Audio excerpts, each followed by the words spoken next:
Today we're going to be covering the factions in Fallout 3 and how they were done much better in Fallouts 1, 2, Tactics, and New Vegas.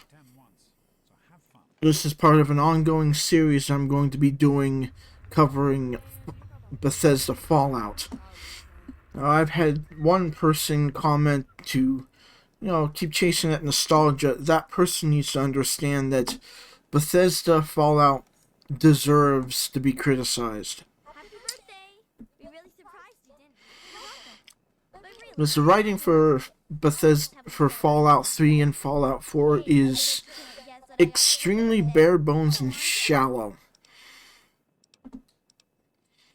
I'm just gonna cover through the intro in the vault again, and then we will get into the meat and bones when I get out of the vault. But I actually do have a few things to say inside the vault. It's very generic.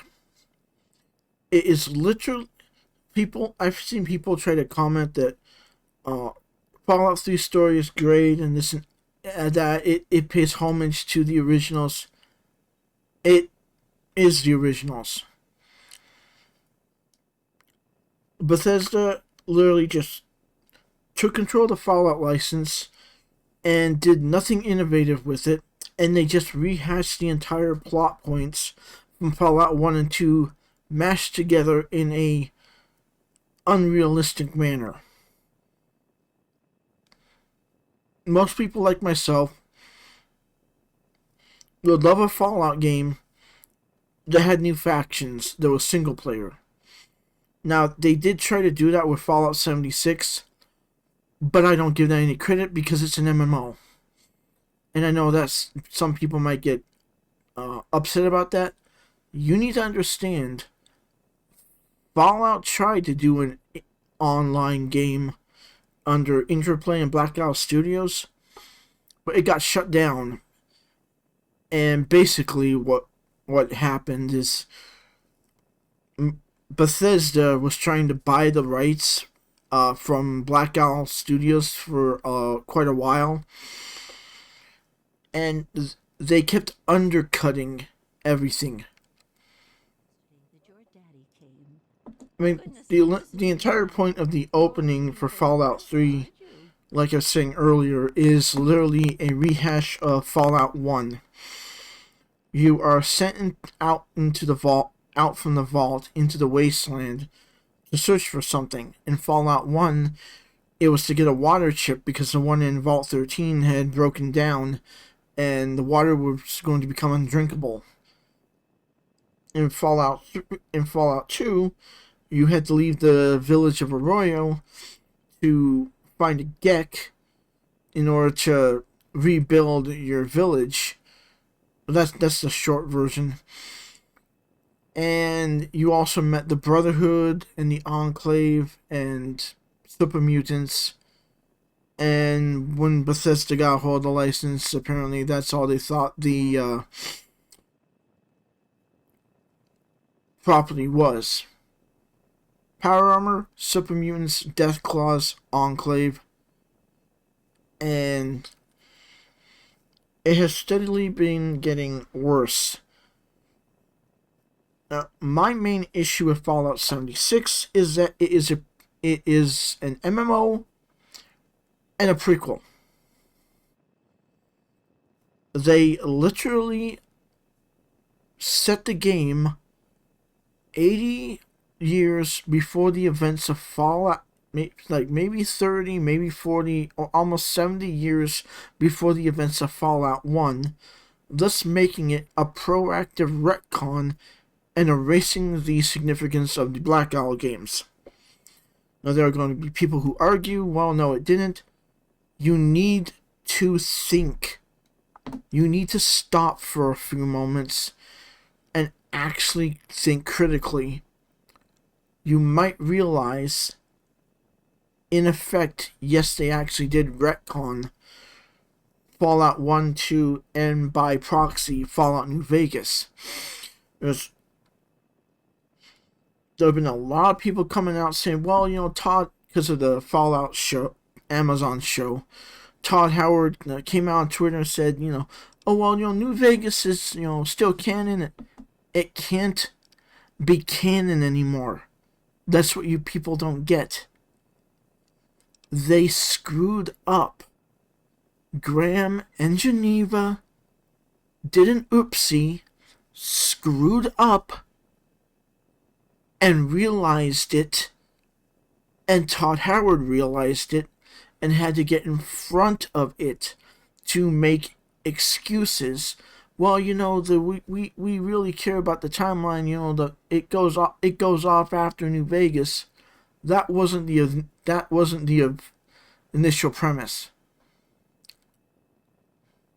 They tried to retcon Fallout New Vegas and Fallout 1 and 2 because Bethesda has this warped idea that everything has to be static, there's no progress, even though they contradict their own games as well.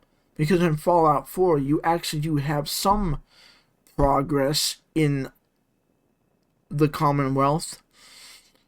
You have people growing their own food, but they didn't go far enough in other directions. They got stagnant and they rehashed the same damn thing again.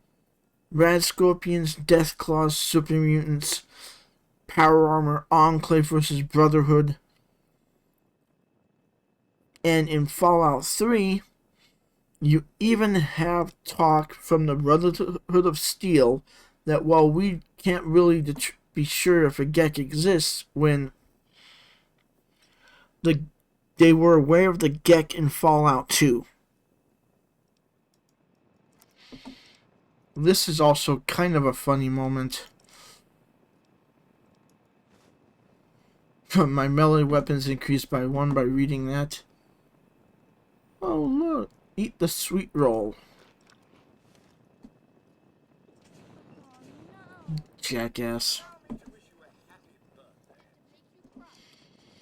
Sometimes it feels like some of the characters were written to be a bit too exaggerated and pretentious to people. Go ahead. I don't think anyone will mind if you slip out for a few minutes. He's right there. He can hear you, right? Like I said, it's like some of the characters were written to be extremely pretentious. My goodness, I hope I didn't miss the party. I figure you're old enough for this. Bethesda also needs to understand that But it should work perfectly. not every game you don't need to start out and evolved. It took us a good 3 months to find the parts to get it working again. Fallout 2, you started out in the village of Arroyo. Fallout Tactics, you were part of a squad. Fallout New Vegas, you were the courier. What do you think? Want to give it a try? You were delivering a package. Well, a lot of people act like, that's all the identity of the courier is. They're just a mailman, a mail person.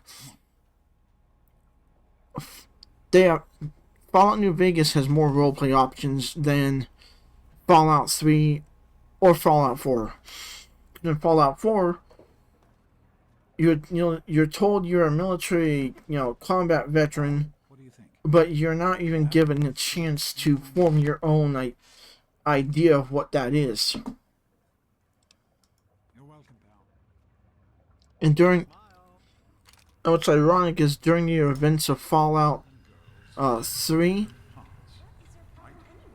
your character for Fallout 4 is still technically in stasis in Vault 111 in the Commonwealth.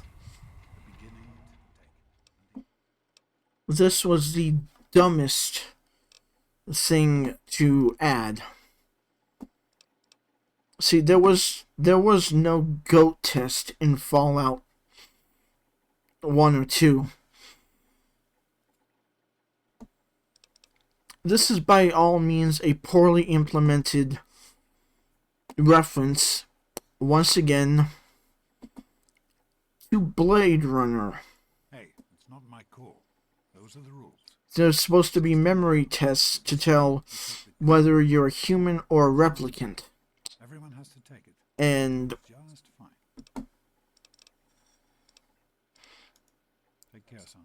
Bethesda, once again through Emil Pagliarulo, I'm not even. I don't even really give a shit. I don't really care. I just want to get through this part and get on to the next segment.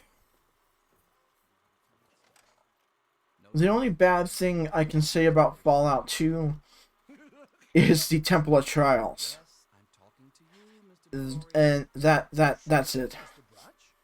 Because there's actually a mod for Fallout 2 that completely skips it. It gets rid of it. Now, once we get out into the vault, out of the vault, we can actually get into the main factions. And the GOAT test ends up being used again in Fallout 4 for Covenant in another poorly veiled method to detect synths, and another poorly implemented reference to Blade Runner, because Emil Pagliarulo is, well, I'll say it, and I don't care if people don't like it. He's too stupid to really write anything of intellect. The only reason he still has a job is because Todd Howard and Pete Hines don't know quality writing, and they refuse to fire him. So going forward, any future Fallout games, basically you're not going to have much of a story to it. The implication is that every time a modder had a plan in the past, it always ended up getting screwed up. We can probably sell a lot of this stuff at somewhere.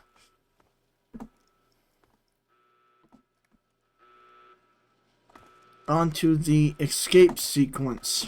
There he is. Hold it right there.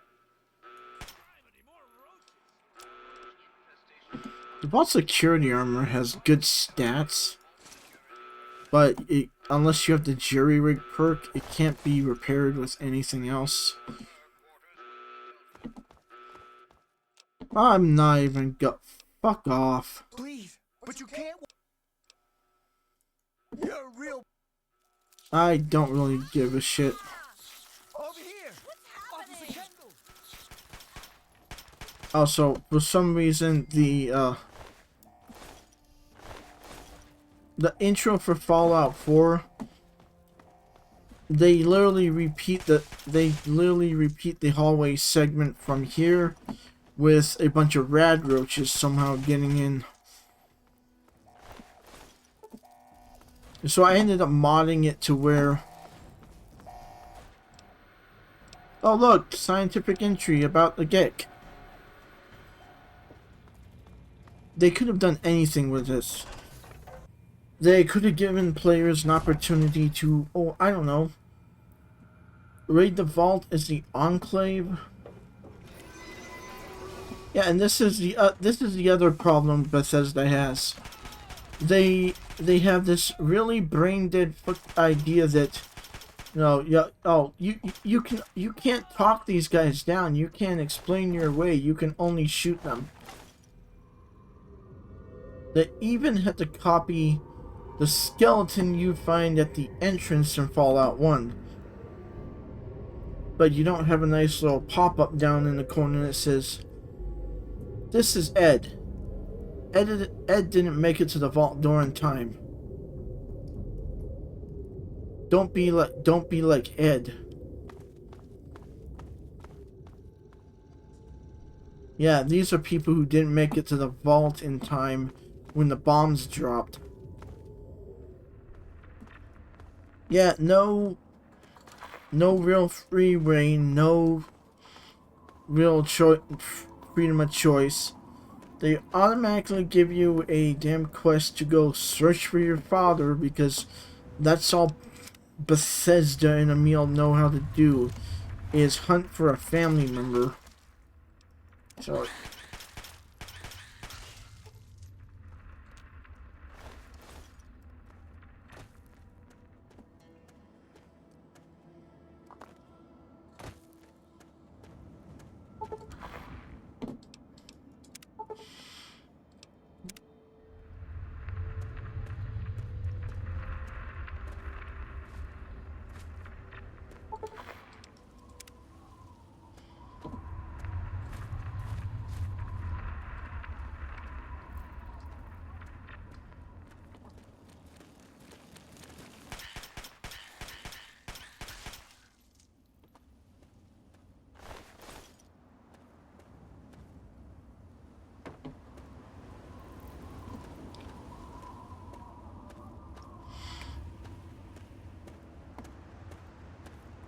but like I said, now we can get into it.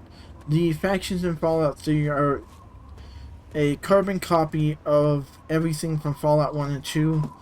There's no nuance, no innovation, nothing was added to distinguish them from, you know, or make them better or unique or anything like that. Bethesda literally just took the Enclave and the Brotherhood and just slapped them on the East Coast, and couldn't be bothered to give a real explanation as to how or why they got there. You end up with you might find some terminal entries in the Citadel, the Pentagon. They go, oh well, you know, they follow them from like the West Coast, or all Bethesda knows how to do in some of their games is enemies shoot. You know, you can't talk to them, you can't join the raiders, you can't do jack shit in here unless you know, specifically do the pit. Even then, that's not bad. But that's more almost expecting like late game stuff. Brothers of Steel should not be in Fallout. Post Fallout 4. Because another thing I want to get into is, what if you don't like the Outcasts, or say in Fallout 3, like what I'm playing in the background, let's say that you decided to blow up the Citadel. There's no consequence. Your player actions are not reflected in the next game. They are not taken into account. They are not discussed. They literally turn the Brotherhood of Steel into a Diet Enclave, as Kritosis would call them. It's like they literally wanted to take the game, strip it of its identity, and just do nothing unique with it. Well, I'm not going to worry because I decided to put in God mode. But there is a strong reason why a lot of people, like myself and several others, criticize Bethesda. They didn't add anything to Fallout. They took a license for a game they didn't create, and implemented scummy business practices, and just can't be bothered with letting anyone else work on the damn franchise anymore. They undercut Obsidian. When Obsidian was working on Fallout New Vegas, they just straight up act like dumbasses. Yeah, I do. I have a lot of what.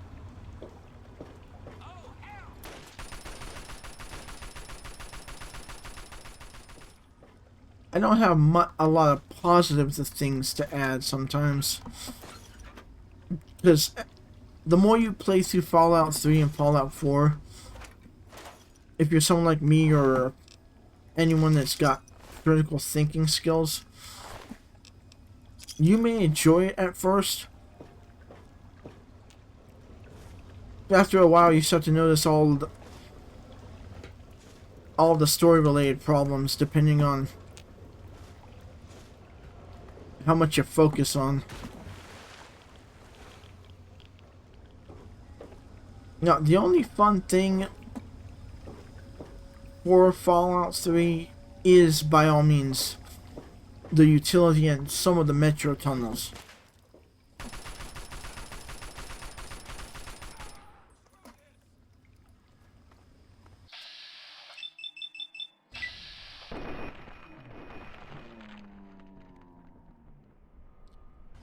No, I wish they had gotten rid of VATS, to be honest. Because it's not like its implementation in Fallout 1 and 2. Now Fallout does work in a 3D setting like Fallout New Vegas. But too many people complain that it's too dull or brown or gray or whatever the hell they bitch about. There's the people who complain about New Vegas don't seem to realize that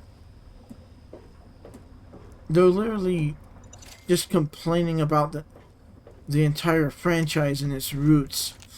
And Fallout New Vegas is a proper sequel to Fallout 1 and 2. Now, where is this gonna lead? Oh, it just took us... Oh, it took us up here. And this took us near Fort Independence.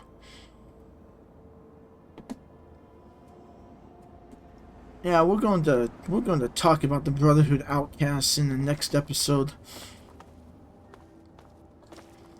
I'm gonna go clear out a few more raiders, and then I'm going to go take a break. Yeah, because like I said, you can't join the raiders. You can't say, "Hey, I want to sign up with you guys." Nope, they're just damn generic enemies to shoot and kill. With no depth, no storytelling, nothing.